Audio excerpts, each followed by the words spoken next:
بسم الله الرحمن الرحيم. ازيكم يا حبايبي؟ عاملين ايه؟ وحشتوني كتير بجد جدا. شايفين هنعمل مع بعض النهاردة ايه؟ هنعمل مع بعض كفتة بطاطس.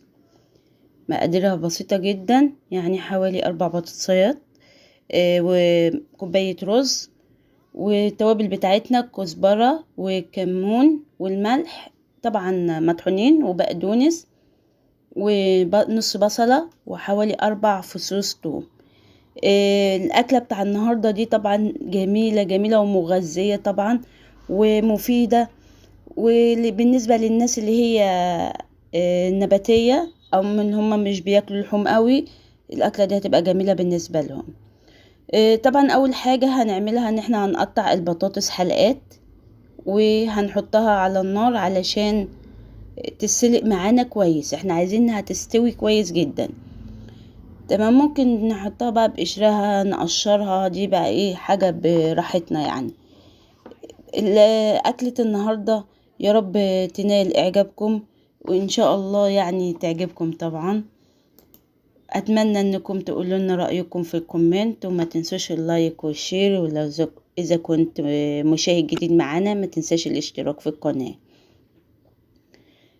كفتة بطاطس النهاردة هتبقى رائعة بكل المقاييس، لأنها يعني نفس طعم كفتة اللحمة بالظبط، يعني كأنك عاملة كفتة لحمة.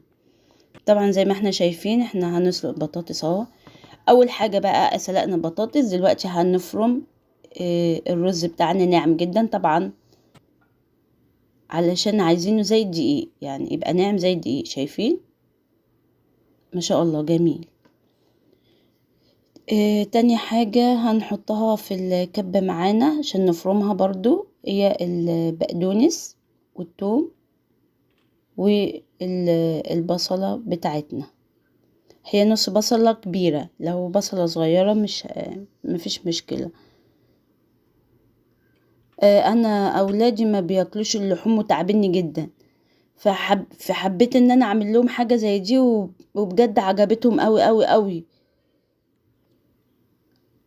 هنقطع عليها البصلة علشان ايه نفرمها كويس. شايفين كده بعد ما اتفرمت على طول فرمنا طبعا البقدونس والبصل والثوم، وهنفضيها بقى في الطبق بتاعنا علشان هنبدأ ايه نقلب المقادير بتاعتنا على بعضها. ادي الرز والتوابل بتاعتنا اهي، كزبرة وكمون وفلفل اسود والملح. عايزة تضيفي التوابل عن كده ما فيش اي مشاكل، يعني تضيفي طعم مختلف شوية عادي. هنقشر بقى البطاطس بتاعتنا كويس جدا، نحاول ان احنا نشيل القشر بتاع على قد ايه، على قد ما نقدر، علشان عايزين ننعم البطاطس، نهرسها كويس، ان هي ننعمها جامد.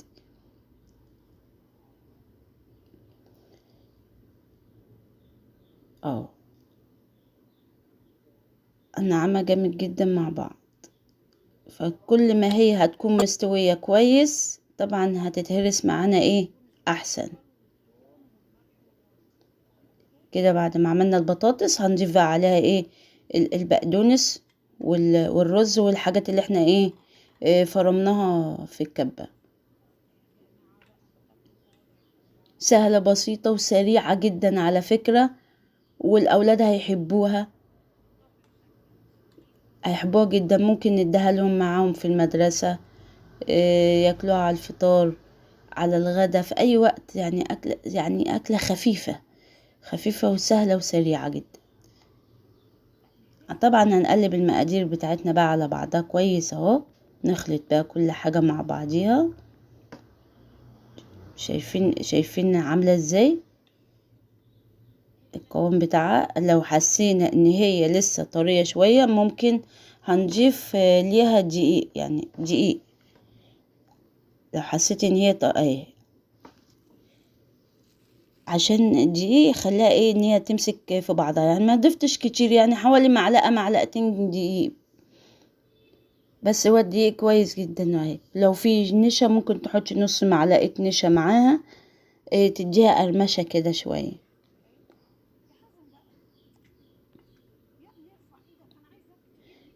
عايزين تفاعل يا جماعة في القناة. انا ملاحظة ان التفاعل قل جدا، فياريت نتفاعل مع الفيديوهات ونقول آرائنا كويسة. انا بتقبل النقد وبتقبل اي حاجة ان شاء الله، عشان احاول ان انا اصلح او اطور من نفسي باللي يناسب سيادتكم.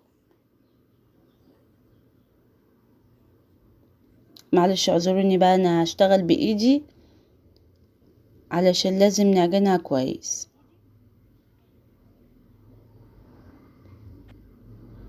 ده شكلها بقى بعد ما عجناها كويس. دلوقتي هنصبعها بقى مع بعض.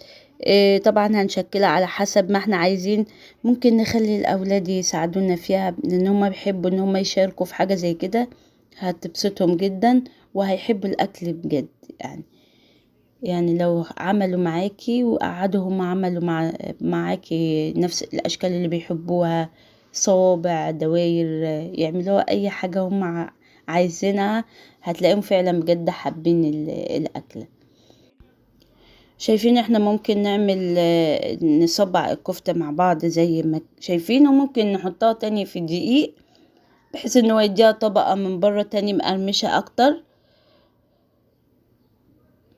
يعني ممكن كده وممكن كده زي ما احنا بنحب، او يعني تشوفي اللي تعجبك افضل فيهم ممكن تعمليها. شايفين انا بعمل كده وبعمل كده.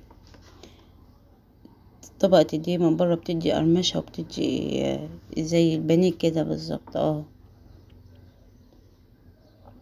ولو انت حسيتي وانت بتصبعي الكفتة ان هي برضو بتمسك في ايدك شوية كده، ممكن نغرق ايدينا شوية بالدقيق كده. الزيت سخن معانا اهو. هنبتدي بقى نحمرها في الزيت. وكده احنا قربنا يعني نخلص خلاص. اخر حاجة مرحلة ان احنا هنحمرها. شايفين شكلها زي كفتة اللحمة بالظبط، ونفس الطعم على فكرة يعني، ونفس الطعم كأن فيها لحمة جميلة. وأولادي شاركوني الصراحة في عمايلها اهي. شايفين شكلها لما طلعت كأنها كفتة لحمة، ما تقدريش تفرقيها عنها خالص.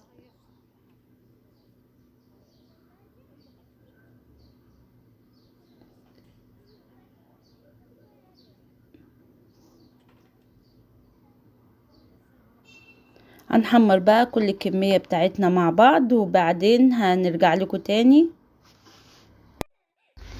ده الشكل النهائي معانا، وكده نبقى خلصنا أكلتنا الجميلة. يا رب تعجبكم.